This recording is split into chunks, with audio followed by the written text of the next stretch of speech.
Alright, we're going to go ahead and use our double angle and half angle formulas. So, to solve, let's say that we're given an angle theta, and we know that theta falls between 0 and 2 pi. And I want to find the sine of 2 theta.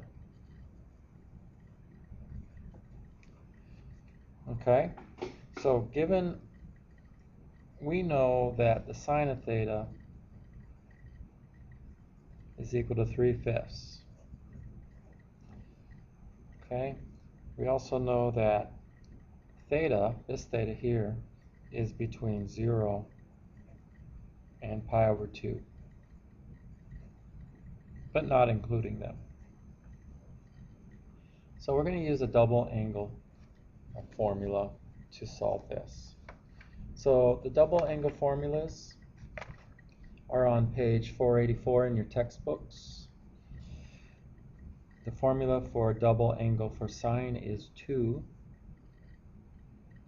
times the sine of theta times the cosine of theta.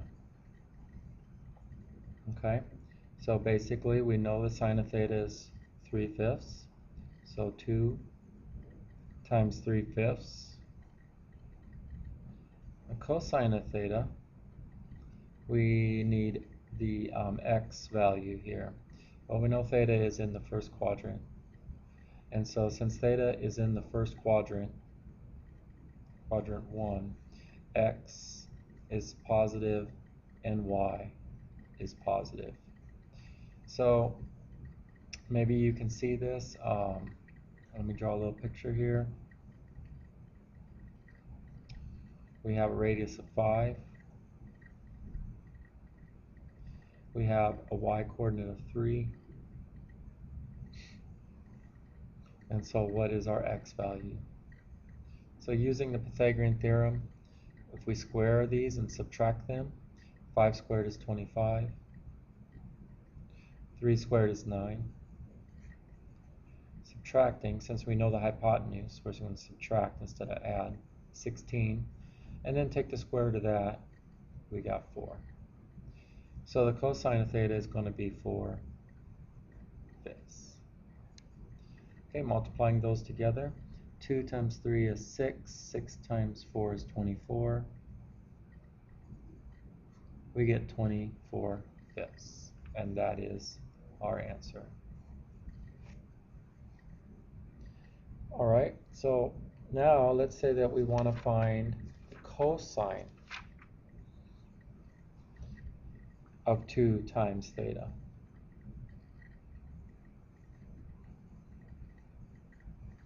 Okay, so again, on page 484, there are some formulas here that we're going to use.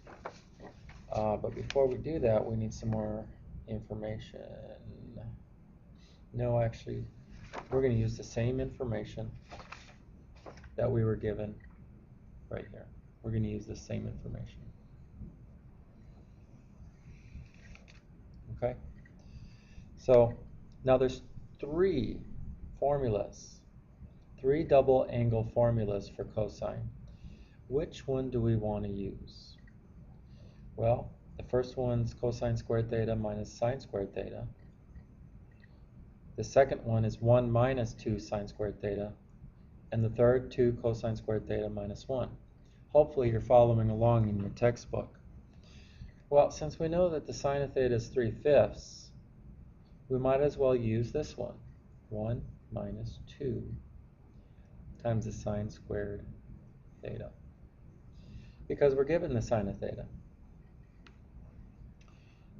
So plugging it in, we get 1 minus 2 times 3/5 squared. Alright, so doing a little math here, 3/5 squared, that's 9/25. So 1 minus 2 times 9/25. That's going to be 1 minus 18/25. So 25/25 minus 18/25 is going to give us 7/25. And there's your answer. Okay? All right, next one. Let's do a half angle. Now you don't have these formulas, but they're in your textbook. We're going to do the sine, half angle formula for sine. Okay, this formula is found in your textbooks on page 487. Page 487. And it goes something like this.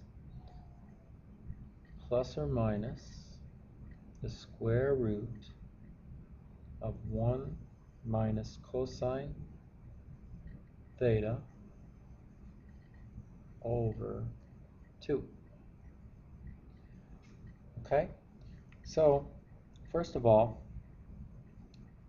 if we take theta and we take half of it, what quadrant do we end up in? Well, theta is in quadrant 1. So if we take half of anything in quadrant 1, we're still in quadrant 1. So our answer is going to be positive, because sine is positive in quadrant 1. So our answer is going to be positive. Okay, so let's plug in information. We got 1 minus cosine of theta, and we calculated that right here, 4/5 over 2. So doing a little math, we got 5/5 minus 4/5, which is 1/5, divided by 2. So I'm just going to multiply by 1/2. So coming straight down here, we get the square root of 1/10. And if we break that up, we got the square root of 1 over the square root of 10. That's going to be, let's go this direction this time. That's going to be 1 over the square root of 10. Now if we rationalize the denominator, multiply by the square root of 10 over the square root of 10, we get the square root of 10 over 10. And that would be our answer. All right, next, half angle for cosine.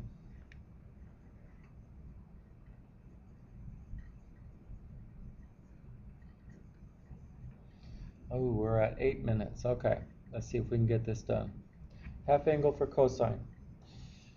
We have, again, plus or minus. This is found on page 487. 1 plus the cosine of our angle over 2. Again, cosine is positive in the first quadrant, so we're going to use the positive part. And so we're going to have 1 plus cosine of theta, which we found up here, 4/5, over 2. So 5/5 plus 4/5 is 9/5. Multiply by the reciprocal, because we're dividing. So multiply by 1/2. We get the square root of 9/10. Sorry, I keep going off the page here. Breaking this up into two radicals, we get the square root of 9 over the square root of 10. Well, the square root of 9 is 3. Let's go over here. Over the square root of 10. Rationalizing the denominator, we get 3 radical 10 over 10. And there you go. So your assignment is to do on page 490, if you want to get started on it, I'd like you to work on 8 through 18 even. Okay, and let's see. Let's go ahead and look at some of these identities. See if you can figure some of these. Let's just give you 2 of them. One that's in the book. The answer's in the back, so you can check. And then one that's not. And see if you can figure it out. And I'll be checking on this. See if anybody can figure this out on their own. Thank you.